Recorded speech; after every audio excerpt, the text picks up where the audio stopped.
Hare Krishna. Hare Krishna, Hare Krishna. Change of location. It's quite noisy. I don't know if you can. It's birds, man. Jeepers, it's like in the countryside. It's very noisy here. Can you hear that? Anyway. We're at the Ahimsa farm. Yes, so we're at the Himsa farm in Rutland, near Leicester. Or is it in Leicester? Well, no, it's well In the outside of Midlands. Leicester. It's in the Midlands. It's in the Midlands. Anyway, it's outside of London. In a place called Rutland. Rutland. A Himsa farm. It's a Hare Krishna project. And yeah, there's protected cows and there's some guinea fowl and noisy birds. I think they're geese. There's a cat and there's pigs. And we're going to read the Bhagavatam. Jai-ho. Canto 3, Chapter 5, Text 28, Vidura's Talks with Maitreya. Om Namo Bhagavate Vasudevaya. Om Namo Bhagavate Vasudevaya. Om Namo Bhagavate Vasudevaya. Alright. Text 28. Thereafter, the Mahatattva differentiated itself into many different forms as the reservoir of the world of the would-be entities. The Mahatattva is chiefly in the mode of ignorance, and it generates the false ego. It is a plenary expansion of the personality of Godhead with full consciousness of creative principles and time for fructification. Purport. The Mahatattva is the via medium between pure spirit and material existence. It is the junction of matter and spirit wherefrom the false ego of the living entity is generated. All living entities are differentiated parts and parcels of the personality of Godhead.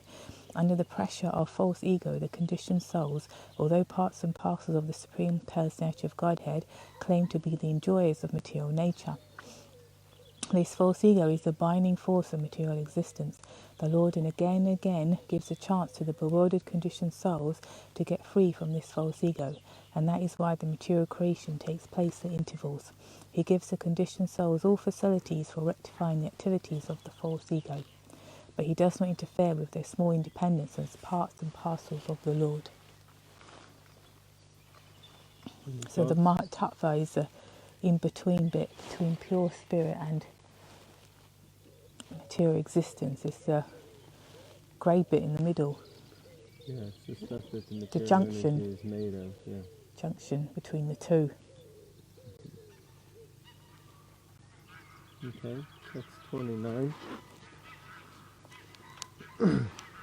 Mahatattva, or the great causal truth, transforms into false ego, which is manifested in three phases: cause, effect, and the doer. All such activities are on the mental plane and are based on the material elements, gross senses, and mental speculation. The false ego is represented in three different modes: goodness, passion, and ignorance. Purport.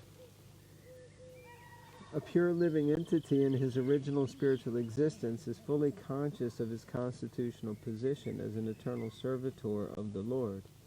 All souls who are situated in such pure consciousness are liberated, and therefore they eternally live in bliss and knowledge in the various Vaikuntha planets in the spiritual sky. When the material creation is manifested, it is not meant for them. The eternally liberated souls are called Nitya Muktis, and they have nothing to do with this material creation. The material creation is meant for rebellious souls who are not prepared to accept subordination. The ducks are going crazy, aren't they? It's just two of them, by the way. Yeah, it's just two. Just two. They're not prepared to accept subordination under the Supreme Lord. This spirit of false lordship is called false ego. It is manifested in the three modes of material nature, and it exists in mental speculation only. Those who are in the mode of goodness think that each and every person is God, and thus they laugh at the pure devotees who try to engage in the transcendental loving service of the Lord. Those who are puffed up by the mode of passion try to lord it over the material nature in various ways. Some of them engage in altruistic activities as if they were agents appointed to do good to others by their mental speculative plans. Such men accept the standard ways of mundane altruism, but their plans are made on the basis of false ego. This false ego extends to the limit of becoming one with the Lord. The last class of egoistic conditioned souls, those in the mode of ignorance, are misguided by identification of the gross body with the self. Thus, all their activities are centered around the body only. All these persons are given the chance to play with false egoistic ideas, but at the same time, the Lord is kind enough to give them a chance to take help from scriptures like Bhagavad Gita and Srimad Bhagavatam, so that they may understand the science of Krishna and thus make their lives successful. The entire material creation, therefore, is meant for the falsely egoistic living entities hovering on the mental plane under different illusions in the modes of material nature. Cool. What a powerful purport, huh? So, it seems like Prabhupada really just takes a chance here to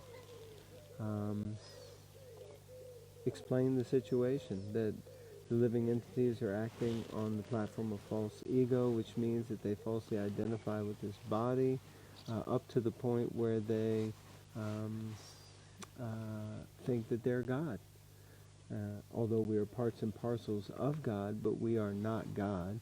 But the false ego lets us think, or leads us to believe, that we are God.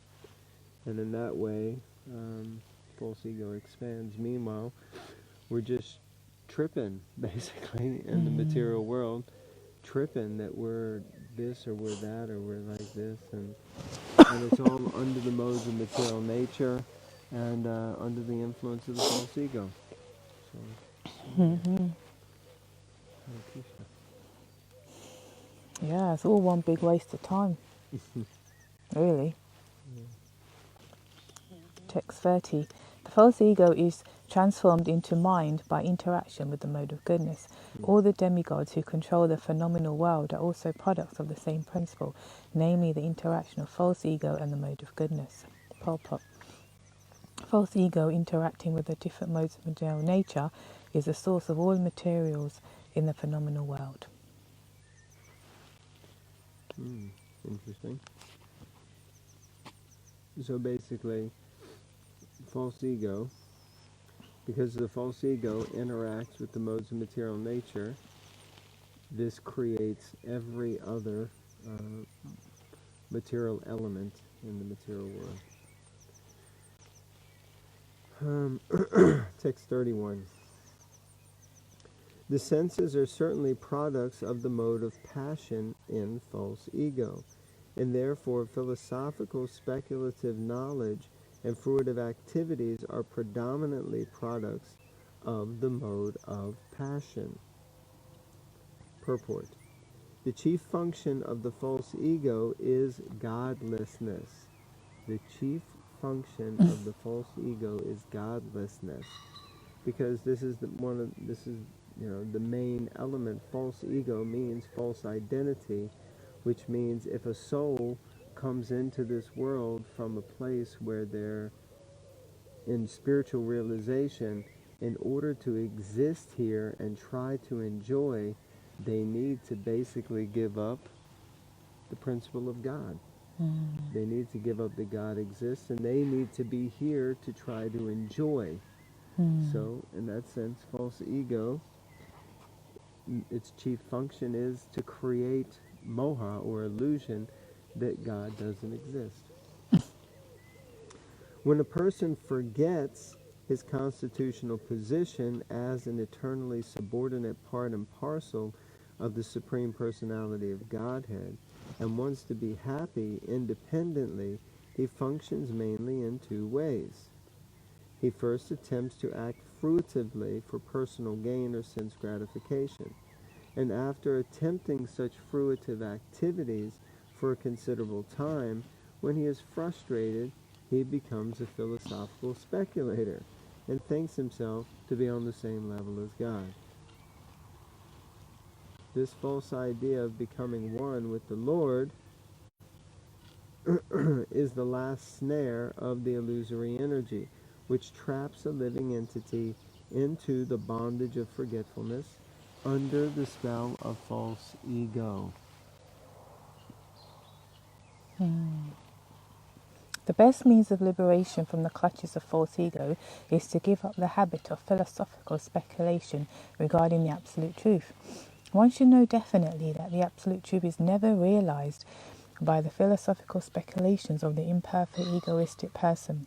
The Absolute Truth, or the Supreme Personality of Godhead, is realized by hearing about Him in all submission and love from a bona fide authority who is a representative of the 12 great authorities mentioned in the Srimad Bhagavatam.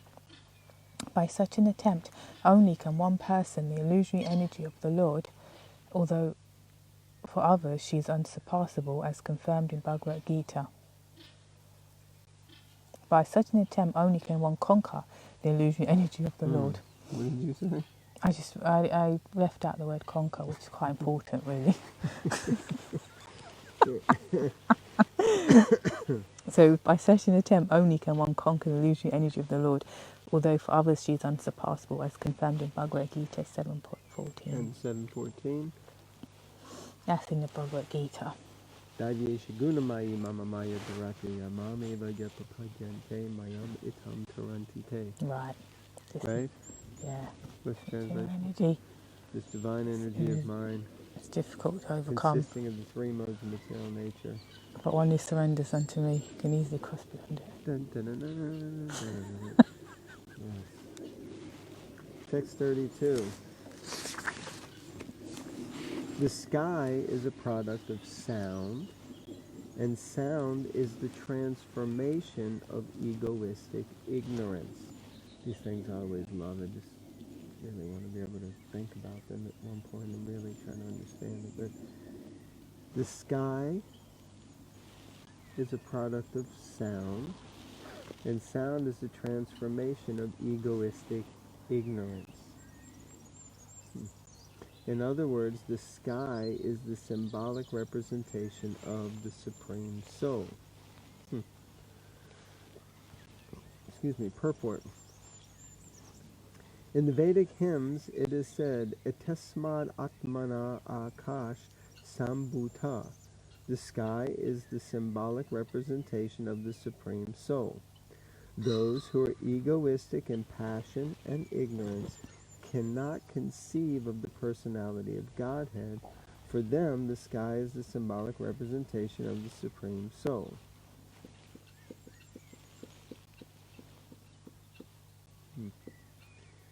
Yeah, exactly.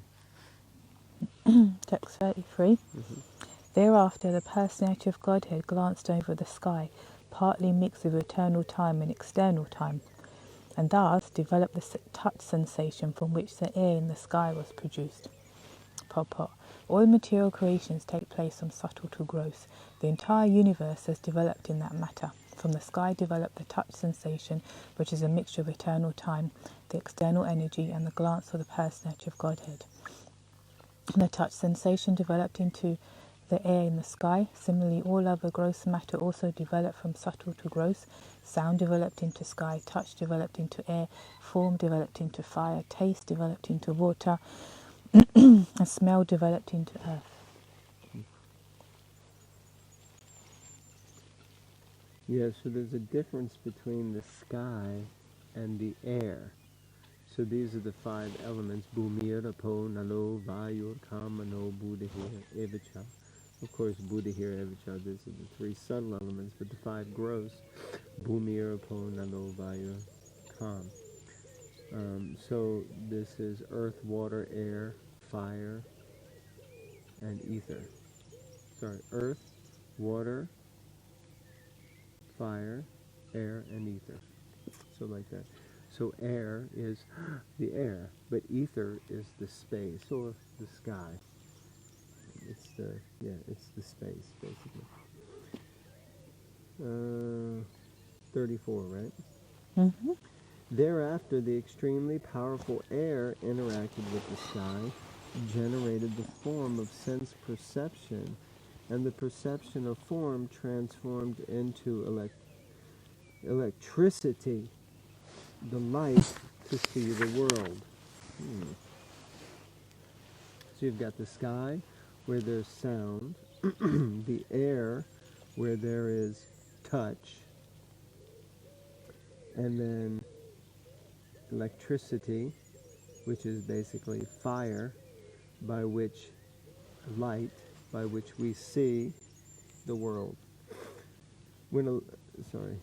Text 35. When electricity was surcharged in the air and was glanced over by the Supreme, at that time, by a mixture of eternal time and external energy, there occurred the creation of water and subsequently taste. So, sound is in the air. Sense of touch or feeling is in the, sound is in the sky or the ether or the space. Air gives touch because you can feel the air, you can feel sensation on the skin. And then, and fire gives light and sight. And water gives taste. Rasoham apsakunteya. I am the taste of water, Krishna says. Text 36. Thereafter, the water produced from electricity was glanced over by the Supreme Personality of Godhead and mixed with eternal time and the external energy. Thus, it was transformed into earth, which is qualified primarily by smell. So, it's interesting because, I would have thought, earth is more gross, so touch would come from earth, and air, because you smell in the air, that those two would be connected, but it's not like that. So touch is in the air, and smell is in the earth. So like that. Purport. From the descriptions of the physical elements in the above verses, it is clear that in all stages, the glance of the Supreme is needed with the other additions and alterations. In every transformation, the last finishing touch is the glance of the Lord, who acts as a painter does when he mixes different colors to transform them into a particular color. When one element mixes with another, the number of its qualities increases. For example, the sky is the cause of air. The sky has only one quality, namely sound. But by interaction of the sky with the glance of the Lord mixed with eternal time and the external nature, air is produced, which has two qualities, sound and touch. Similarly, after the air is created, the interaction of sky and air touched by time, the external energy of the Lord produces electricity. Next, the interaction of electricity with air and sky mixed with time and external energy, and the Lord's glance over them produces water. In the final stage of sky, there is one quality, namely sound. In the air, two qualities, sound and touch. In electricity, three, namely sound, touch, and form. In the water, four qualities, sound, touch, form, and taste. In the last stage of physical development, the result is earth, which has all five qualities, sound, touch, form, taste, and smell. Although they are different mixtures of different materials, such mixtures do not take place automatically, just as a mixture of colors does not take place automatically without the touch of the living painter. The automatic system is factually activated by the glancing of the Lord. So none of this would happen were it not for the Lord glancing over it. So you can't just say it's all kind of automatically happening, which is what science says. No, there has, just like if we go up to, Michelangelo. It's those two guinea fowls. If you go up to, Michelangelo painting, what's the famous one in the Louvre of the Mona Lisa, and you say, look, this just happened one day. It just, all the paints just ran together. No, but that's the point. The scientists and the atheists accept. They draw a line. Anything that can consist of so-called God's creation, it existed. It just happened like that. But everything else, there was a creator. You said this the other day, didn't you? Yeah, everything else. Okay. The fact is mentioned in Bhagavad Gita 9:10 as follows. Mayadyakshena prakriti suyate sacharacharam hetunanena kunteya jagad viparivartate. The conclusion is that the physical elements may work very wonderfully to the layman's eyes, but their workings actually take place under the supervision of the Lord. Those who can mark only the changes of the physical elements and cannot perceive the hidden hands of the Lord behind them are certainly less intelligent persons, although they may be advertised as great material scientists. There we go. Interesting. So we're at 20 minutes. Do you want to leave a little I longer? think we'll stop there. Okay. Getting a little chilly. Yes. Getting a little chilly out here in the countryside. Jai, Grantharaj Srimad Bhagavatam Ki Jai. Jai. Haribol. So please join us next time. Yes. We'll probably do a few readings over the next couple of days while we're here Right. at the Ahimsa farm. And Yeah, we'll wetland. sit with the cows tomorrow in the pasturing ground. We can try to do that. That would have been good today, actually. It's Yeah. supposed to rain tomorrow. Oh Let's see yeah, what it happens. is actually. Okay, see y'all later. Oh, Hare Hare Krishna. Haribol.